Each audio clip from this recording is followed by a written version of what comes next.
من گفتم که برمیگردم. بیل سایفر برگشته. درسته، من وجود خارجی ندارم. همونطور که ذهن عموشون برگشته، ذهن استنلی وقتی برگشته، منم برگشتم، اما وجود خارجی ندارم. فقط تو ذهن استنم.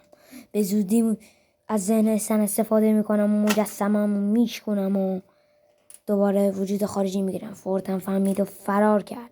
فورت ترسو. مامان بابامون بدون اینکه بهمون خبر بدن رفتن. تازه موبایلشون هم جواب نمیدن.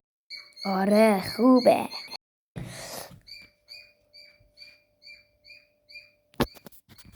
نگران نباشید اصلیه، چون همون قهرمانتون داره میاد. چی میگه عمو حسن؟ فقط همون جایی که هستید باشید، چون من دارم میام. دیگه عمو حسن چیز نمیدونی؟ نه، گفت فقط همونجا باشیم تا بیاد. چه شما خوبی؟ آره بابا.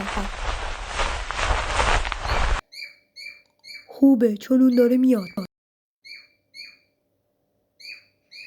کی؟ بیل، اون رفته تو ذهن استنلی.